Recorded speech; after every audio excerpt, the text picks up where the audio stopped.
Another area I found interesting from your book was your discussion around base money and broad money. And so this kind of gets into, obviously, central banking and how the money gets created. Now, there are different ways. There are different, let's call it, transmission mechanisms by which that new money can be created. But do you want to just start with offering an explanation? What is base money? What's broad money? And then we can take it further from there. Sure. In the context of fractional reserve banking, we end up getting two very different layers of money and what money is. And both of them, in some sense, are quite valid because they both have very important ramifications.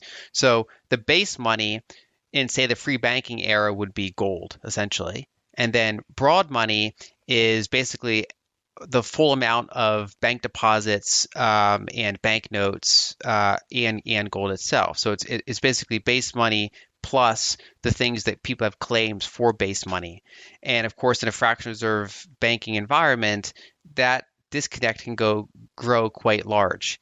And in the modern sense, the monetary base is no longer gold, but it transitioned over time. So first it was in say a free banking context, it was literally just gold. And then in a gold-backed central banking context, it was the central bank balance sheet, which would be partially backed by gold. And then in the modern sense, it's backed by treasuries and mortgage-backed securities. But basically, in the modern sense, the monetary base is money that it's a direct liability of the central bank, right? So that's the closest thing we have to the definition of a dollar, which would be a direct Federal Reserve liability, either in terms of banknotes or bank reserves. And the former is accessible to the public, whereas the second is only accessible to banks. And so that's the monetary base of the country. We can also add a couple of other things like the Treasury General Account, which is really another type of bank reserve, but it's kind of part of the monetary base. And so when you have that together, that's like base money.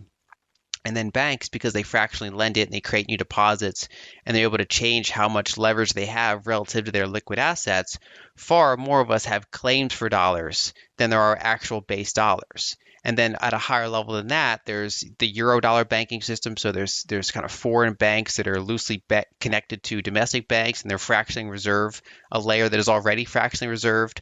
Or we have things like debt securities, which are dollars owed at a specific time in the future. And all of that can reach very, very large numbers compared to the monetary base. And so back in the classical gold standard era, the international standard, like in the late 1800s and going into the early 1900s, that was like in England, for example, was levered 20 to 1. And in going into 1929, the whole kind of 1920s period had this big credit growth, which is basically that broad money supply was growing a lot faster than base money. And by the time 1929 hit, that ratio was like insanely high. And the same thing happened in 2008. And when that happens, if it was like a purely free banking system and you started to have a credit collapse, then that broad money would have to collapse to being a lot closer to the base money because nobody can print more base money. But in an environment that's more centralized in the post-telegraph era, where gold's not fast enough to keep up with the kind of the unit of account that people are using and that nation states are enforcing. Instead, what happens during those major crises is the base money is expanded to kind of mostly support that existing number of broad money units.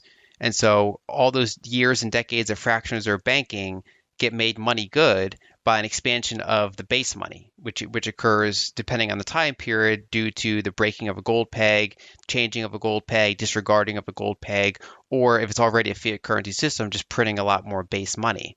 And so that kind of makes it so that constant money supply growth is allowed to continue indefinitely. And that's what gives us a permanent degree of money supply inflation, price inflation, and debasement of the unit of account that everybody uses.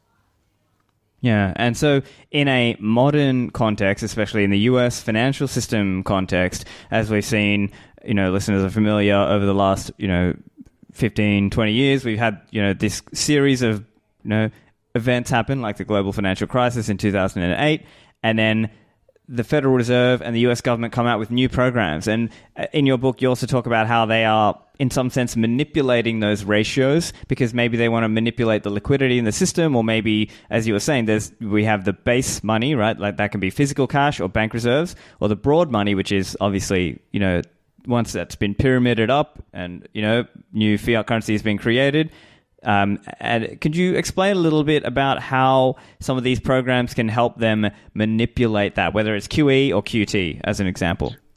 Sure, and I think one thing to know the difference of is between like a normal banking crisis and like one of these like structural, massive generational banking crises, because under the hood they end up being very different. So, in most recessions or issues in say the past several decades, you'd have a gradually increasing base layer of money, a gradually increasing broad layer of money, and that ratio was increasing over time. So there were more and more claims for the base.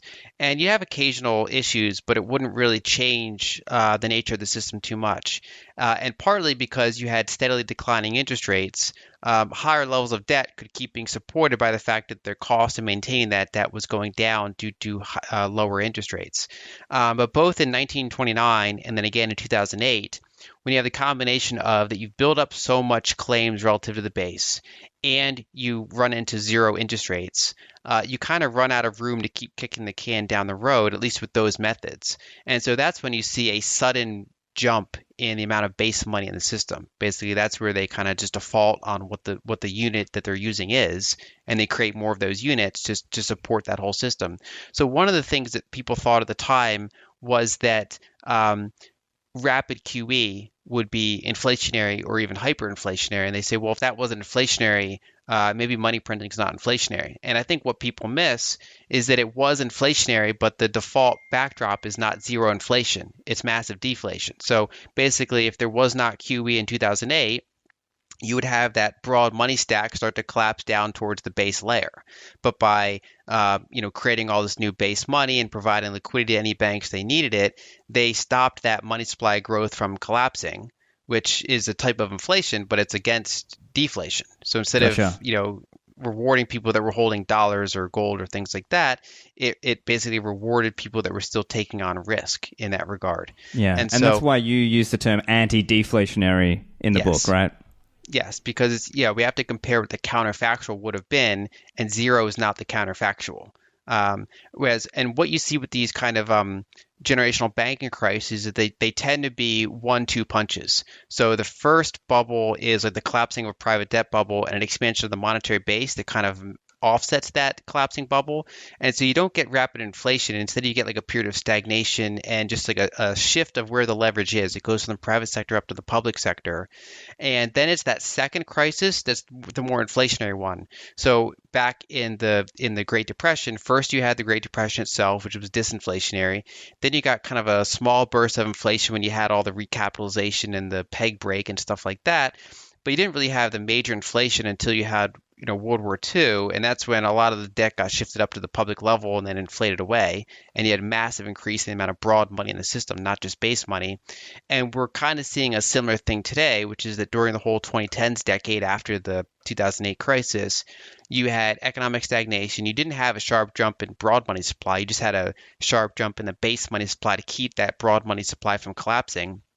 But then what we've seen here in the 2020s is that after a lot of that debt was transferred from the private sector to the public sector, now it's more inflationary. And now when crises happen, money supply gets directly sent out to the public. Trying to raise interest to rein in that inflation is somewhat inflationary itself, because now it's causing a high interest expense from the government, which is a type of ironically deficit stimulus, which can be inflationary. And so that we're kind of in the second wave of that now. And I find that studying these dynamics has been very helpful for understanding periods of deflation, periods of inflation, and how these things can go together. And one final point, because this comes up in a lot with some of the debates I've had, is that when you're in an environment where banks really trust each other, they're able to get away with this, like, having very little base money to support the claims. Because whenever a bank has any sort of liquidity challenge, they can just borrow money from another bank. And so you'd have an environment like, say, the 1990s or the early 2000s, where someone will say, well, look, they had almost no base money and there was no problem. But that's because banks trusted each other. So kind of like how in the 1870s with Jevons, he's sitting there saying, like, look at all this exchange that happens and almost no gold ever changes hands. You kind of have a similar environment for that with bank reserves. But the problem is when you have that highly leveraged system, the second it runs into a crisis that's truly big in scale, like you get so highly leveraged, interest rates are already zero. There's really not much else that can be done. Banks don't trust each other, and rightly so. And so a bank finds itself with like 3% of its assets in cash, and the other 97% is like these less liquid assets. And almost every bank finds itself in that condition. And no bank is going to lend to another bank, or the amount of lending is very constrained. And that's when the central bank comes in and says, well, we're just going to print a lot more base money.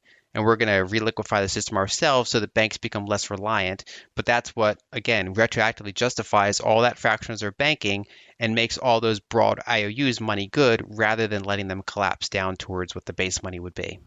Gotcha. Yeah. And obviously, it also can be seen like a bit of a bailout, right? Because some of these banks may have taken on loans, or in this case, extended loans to people who were simply not creditworthy. And they, in a real free market, they would have gone under. But actually, what's happened is the government has said, oh, okay, let me just take those assets off your balance sheet and I'll put them on my balance sheet. And here's some reserves. And they just sort of try to keep the system alive. And like you said, it's an anti-deflationary sort of effect to just sort of stop the house of cards collapsing. I'm kind of loosely putting it, but and it is a bailout. And to your point, and there's kind of two methods of bailout. There's the direct bailout, which is when you just give someone money or give a bank money. You say, look, we'll buy this like toxic asset from you for real money, and you're good now. So right, that's like the most direct type of bailout. But another type of bailout is the provision of credit at below market rates at a time when no one else is being lent to. And so, a lot of banks will say, look, we weren't bailed out. We paid back everything we were given by the government. But the mere fact that you were given access to cheap credit by the government at a time when others were not, and you were able to go and survive and buy other assets at fire prices, was a type of bailout. And if you look back in that kind of 2008 era, a lot of homeowners went under and lost their homes. But, in theory, if you gave them like a few-year emergency loan at below market rates, they might have made it through that. Yeah, they might have made it through because those house prices did eventually mostly recover. And that's basically what happened to banks, where they were given the liquidity to get through, and the money supply was expanded, and they were eventually kind of made good. At least most of them were made good. That was not extended to homeowners and other parts of the economy, and wasn't even extended to certain banks versus other banks. And so that's what sparked things like Occupy Wall Street or Tea Party and things like that, basically pointing out that this is, it's obviously selection bias. It's obviously corrupt in various ways. And we see kind of similar things here during the kind of the recent crisis, which is that you'd have some direct bailouts, but then you'd also have things like the provision of below market credit. And so, for example, when credit markets seized up in like March 2020, one of the first things the Federal Reserve could do was buy corporate bond ETFs and corporate bonds broadly. It's like a very, once they got authorization from Congress to do that, because that's not something they could fully do on their own. But once they got authorization to do that, it's very easy for them to go out and reliquify the corporate bond market. So very large corporations like Coca-Cola and McDonald's and Apple could go back to issuing bonds with no problem, whereas there were not similar mechanisms in place to restore credit to small businesses. These businesses are more reliant on things like bank loans with their local bank. And so that's kind of a more decentralized, more relationship-driven type of market, and it's very slow to help that market, right? So the bigger, if you're a big restaurant chain, you got bailed out a lot quicker than if you're a small mom and pop restaurant. And that's, almost nobody would be in favor of bailing out a big corporation and not small ones. And then they try to fix it with the PPP loans that turn into grants. And of course, the challenge there is that while you do save certain businesses, when you actually kind of look at the numbers, the majority of that money went to very wealthy people, because it would go to things like law. There was not really like a strong filtering mechanism for who actually needed it. It wasn't like it only went to restaurants and other things like that. It went to like law firms, investment managers, investment research that we're not planning on laying anyone off anyway, because they're not really harmed by the. Right. They just sort of like, hey, free money, we'll take it. Yeah. So it's like some people got like $5,000 in stimulus checks, and other people got $500,000 in stimulus checks. It was just under a different name. And so that's the challenge with those types of things, is that whenever we have these crises, there's always bailouts, and they're always like targeted. So someone somewhere is getting money siphoned away from them in a non-transparent way, and someone else is getting rewarded in a non-transparent way.